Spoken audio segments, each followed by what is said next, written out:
यज्ञशाला में शिव का भागने देखकर सती के रोषपूर्ण वचन दक्ष द्वारा शिव की निंदा सुन दक्ष तथा देवताओं को धिक्कार फटकार कर सती द्वारा अपने प्राण त्याग का निश्चय। ब्रह्मा जी कहते हैं, नारद, दक्ष कन्या सती उस स्थान पर गई जहाँ वह मान प्रकाश से युक्त यज्ञ हो रहा था। वहाँ देवता, असुर और मुनींद्र आदि के द्वारा कौतूहलपूर्ण कार्य हो रहे थे। सती ने वहाँ अपने पिता के भवन को नाना प्रकार के आश्चर्यजनक वस्तुओं से संपन्न, उत्तम प्रभा से परिपूर्ण, मनोहर तथा देवताओं और ऋषियों के समुदाय से भरा हुआ देखा। देवी सती भवन के द्वार पर जाकर खड़ी हुई और अपने वाहन नंदी से उतरकर अकेली ही शीघ्रतापूर्वक यज्ञशाला के भीतर चली गई। सती को आई देख उनकी यशस्विनी माता असिकनी, वीरणी ने और बहनों ने उनका यथोचित आदर सत्कार किया, परंतु दक्ष ने उन्हें देखकर भी कुछ आदर नहीं किया तथा उन्हीं के भय से शिव की माया से मोहित हुए दूसरे लोग भी उनके प्रति आदर का भाव न दिखा सके। मुने सब लोगों के द्वारा तिरस्कार प्राप्त होने से सती देवी को बड़ा विस्मय हुआ, तो भी उन्होंने अपने माता पिता के चरणों में मस्तक झुकाया। उस यज्ञ में सती ने विष्णु आदि देवताओं के भाग देखे, परंतु शंभु का भाग उन्हें कहीं नहीं दिखाई दिया। तब सती ने दुस्सह क्रोध प्रकट किया।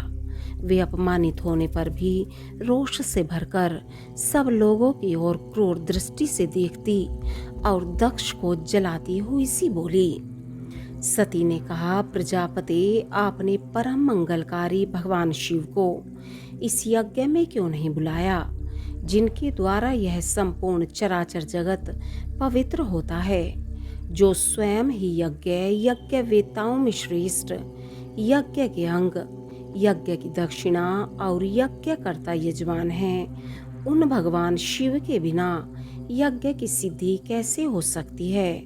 अहो, जिनके स्मरण करने मात्र से सब कुछ पवित्र होता है, उन्हीं के बिना किया हुआ यह सारा यज्ञ अपवित्र हो जाएगा।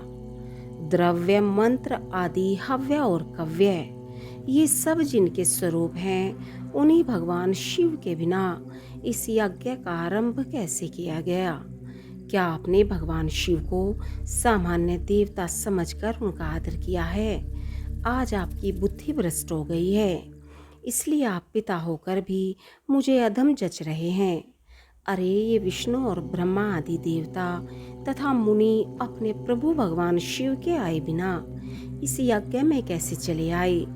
ऐसा कहने के बाद शिव स्वरूपा परमेश्वरी सती ने भगवान विष्णु, ब्रह्मा, इंद्र आदि सब देवताओं को तथा समस्त ऋषियों को कड़े कड़े शब्दों में फटकारा। ब्रह्मा जी कहते हैं, नारद, इस प्रकार क्रोध से भरी हुई जगदम्बा सती ने वहां व्यथित हृदय से अनेक प्रकार की बातें कहीं। श्री विष्णु आदि समस्त देवता और मुनि जो वहां उपस्थित थे, सती की बात सुनकर चुप हो गए। अपनी पुत्री के वैसे वचन सुनकर कुपित हुए दक्ष ने सती की ओर क्रूर दृष्टि से देखा और इस प्रकार कहा। दक्ष बोले, भद्रे, तुम्हारे बहुत कहने से क्या लाभ। इस समय यहाँ तुम्हारा कोई काम नहीं है। तुम जाओ या ठहरो, यह तुम्हारी इच्छा पर निर्भर है। तुम यहाँ आई ही क्यों? समस्त विद्वान जानते हैं कि तुम्हारे पति शिव अमंगल रूप हैं। वे कुलीन भी नहीं हैं, वेद से बहिष्कृत हैं और भूतों, प्रेतों तथा पिशाचों के स्वामी हैं। वे बहुत ही कुवेश धारण किए रहते हैं, इसलिए रुद्र को इस यज्ञ के लिए नहीं बुलाया गया है।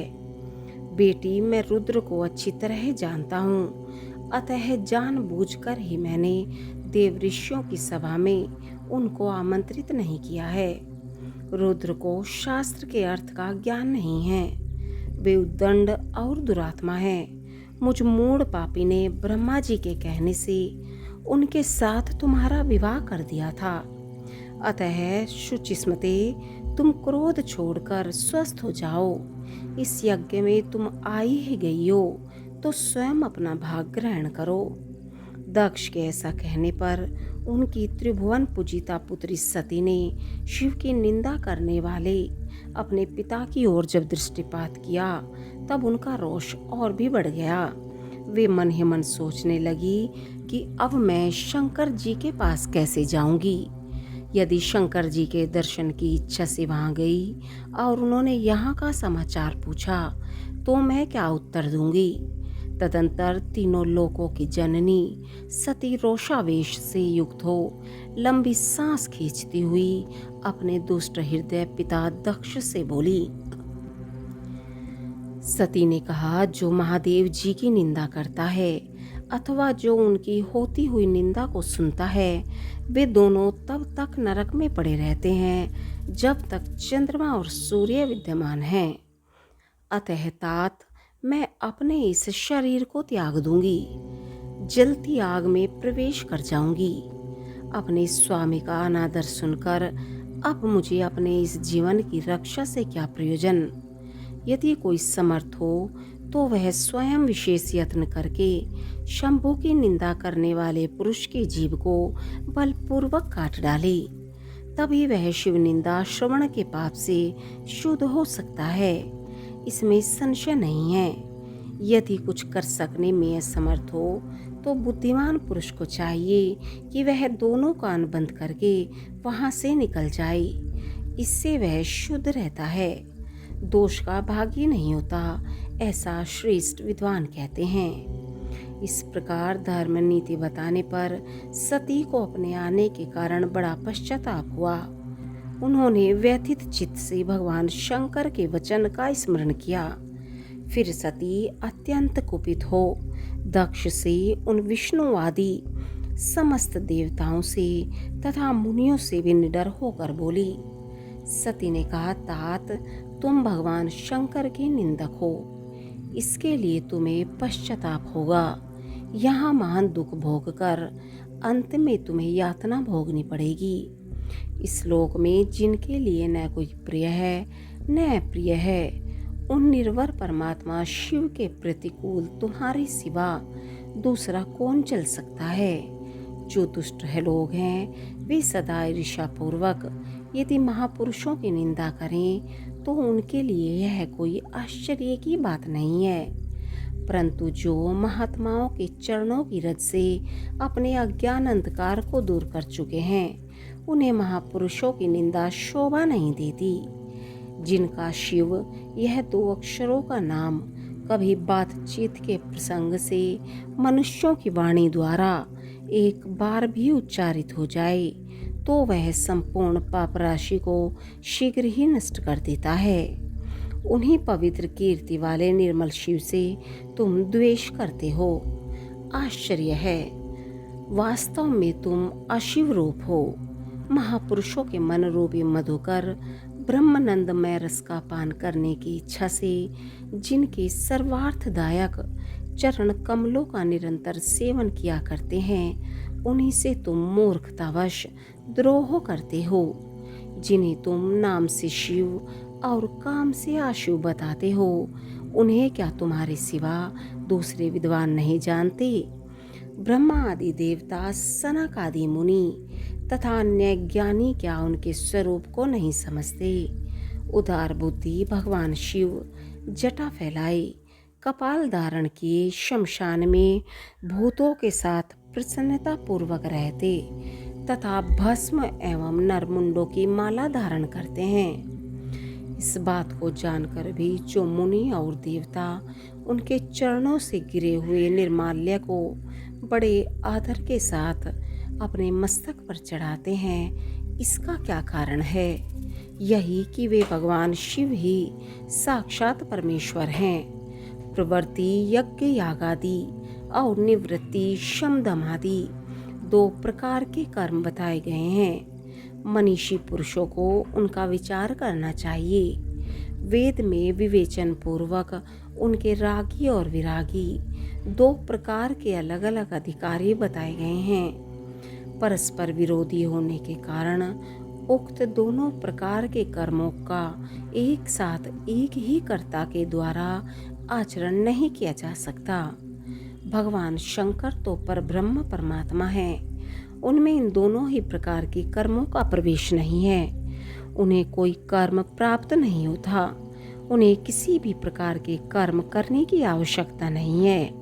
पिताजी, हमारा ऐश्वर्य अव्यक्त है, उसका कोई लक्षण व्यक्त नहीं है। सदा आत्मज्ञानी महापुरुष ही उसका सेवन करते हैं। तुम्हारे पास वह ऐश्वर्य नहीं है। यज्ञशालाओं में रहकर वहाँ के अन्न से तृप्त होने वाले कर्मठ लोगों को जो भोग प्राप्त होता है, उससे वह ऐश्वर्य बहुत दूर है। जो महापुरुषों की निंदा करने वाला और दुष्ट है, उसके जन्म को धिक्कार है।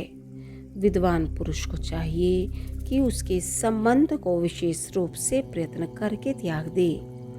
जिस समय भगवान शिव तुम्हारे साथ मेरा संबंध दिखलाते हुए मुझे दाक्षायणी कहकर पुकारेंगे, उस समय मेरा मन सहसा अत्यंत दुखी हो जाएगा। इसलिए तुम्हारे अंग से उत्पन्न हुए सदा शव के तुल्य घृणित इस शरीर को इस समय मैं निश्चय ही त्याग दूंगी और ऐसा करके सुखी हो जाऊंगी। हे देवताओं और मुनियों, तुम सब लोग मेरी बात सुनो। तुम्हारे हृदय में दुष्टता आ गई है। तुम लोगों का यह कर्म सर्वथा अनुचित है। तुम सब लोग मूढ़ हो, क्योंकि शिव की निंदा और कलह तुम्हें प्रिय है। अतः भगवान हर से तुम्हें इस कुकर्म का निश्चय ही पूरा पूरा दंड मिलेगा। ब्रह्मा जी कहते हैं, नारद, उस यज्ञ में दक्ष तथा देवताओं से ऐसा कहकर सती देवी चुप हो गई और मन ही मन अपने प्राण वल्लभ शंभु का स्मरण करने लगी।